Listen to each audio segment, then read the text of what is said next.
parallelogram, two diagonal and a side of parallelogram, দুইটা diagonal আছে এবং একটা সাইড আছে প্যারালেলোগ্রামের। আর given a construction the parallelogram, আমাদের দেওয়া তথ্য অনুসারে কি আঁকো, প্যারালেলোগ্রামটা আঁকো। কি আঁকতে বলছে?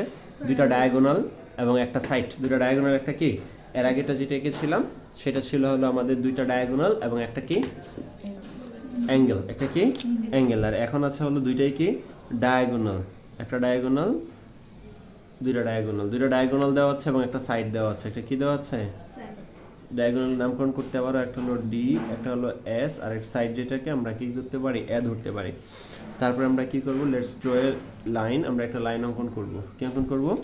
একটা লাইন অঙ্কন করব। যেহেতু আমাদের একটা সাইড দেওয়া আছে, আমাদের সাইড অনুসারে আমাদের লাইনটাকে আমরা কমপ্লিট করে ফেলবো। চলো এখন প্রথমতেই আমাদের যে অংশটা দেওয়া আছে, আমাদের যে দুইটা ডায়াগোনাল আছে, এই দুইটা ডায়াগোনালকে আমরা ফার্স্টে এটাকে কি করব, বাইসেক্ট করব। ফার্স্টে দুইটা ডায়াগোনাল কি করব, বাইসেক্ট। অর্ধেকের চেয়ে বেশি ব্যাসার্ধ নিয়ে আমরা কি করব, উপরে একটা আর্ক আঁকবো, নিচে একটা আর্ক আঁকবো। প্রথম ডায়াগোনালটাকে বাইসেক্ট করতেছি, এই যে আঁকলাম, এই যে আঁকলাম। ফলশ্রুতিতে আমাদের কি হচ্ছে এখানে, এই যে এই হলো আমাদের হাফ অফ ডায়াগোনাল। কথা বুঝতে পারছে? এটা হলো হাফ, ঠিক আছে। এখন আবার এস কে আবার বাইসেক্ট করব, সেম এজ হতে এস কে বাইসেক্ট করবা। এই যে অ্যাঙ্গেল এস কে যদি বাইসেক্ট করো, অর্ধেকের চেয়ে বেশি ব্যাসার্ধ নিবা। অর্ধেকের চেয়ে বেশি কি নিবা, ব্যাসার্ধ নিয়ে এই যে এখানে একটা আর্ক অঙ্কন করলাম। সেম ব্যাসার্ধটা নিয়ে আমরা নিচে আর একটা আর্ক অঙ্কন করলাম। এখান থেকেও এই ব্যাসার্ধ নিয়ে এখানে একটা আর্ক অঙ্কন করবা, এখানে একটা আর্ক অঙ্কন করবা। ফলশ্রুতিতে কি হয়ে যাবে, আমাদের এখন হাফ অফ ডায়াগোনালটা আমরা পেয়ে গেলাম, হাফ অফ ডায়াগোনাল পেয়ে গেলাম। কথা বুঝতে পেরেছে? আচ্ছা, এই হলো মূলত আমাদের যে মেইন অংশটা। এখন আমাদের যে বেসিস অংশগুলো দেওয়া আছে, সেই বেসিস অংশগুলো থেকে প্রথমত আমরা যে কাজটা করব, সেই কাজটা হলো এখানে আমাদের প্রধান যে অংশটা, প্রধান অংশটা হলো আমাদের কি ডায়াগোনাল। একটা ডায়াগোনাল দেওয়া আছে কত, ডি, তাই না?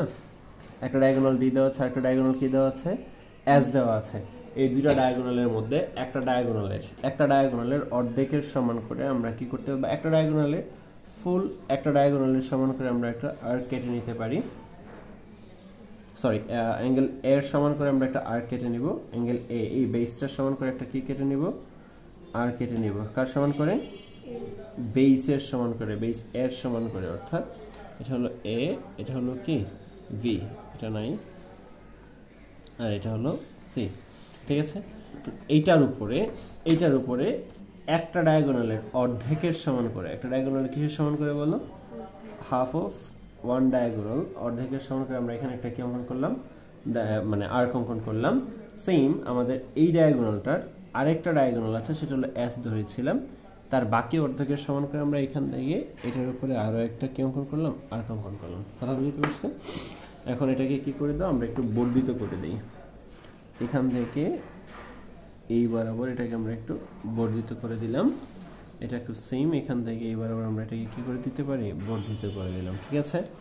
অর্থাৎ আমরা চাইলে একটু কালো কালি দিয়ে করি, সবটা যেহেতু কালো কালি দিয়ে করেছে। ওকে,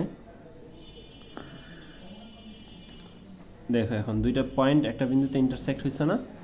এই ইন্টারসেক্টিং পয়েন্টে খেয়াল করো, আমি যে এখানে ভ্যালুটা বসাইছি এটা হলো কি half of D, half of কি, আর এটা হলো হাফ অফ এস, এটা হলো কি হাফ অফ এস এর না?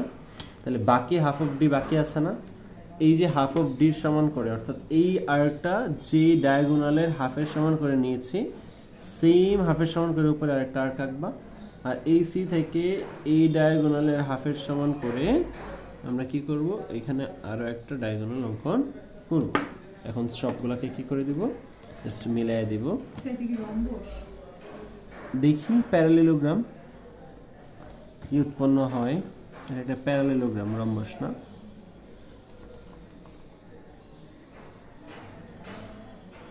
ওকে, এটাই হলো আমাদের কি প্যারালেলোগ্রাম। কথা বুঝতে পারছে?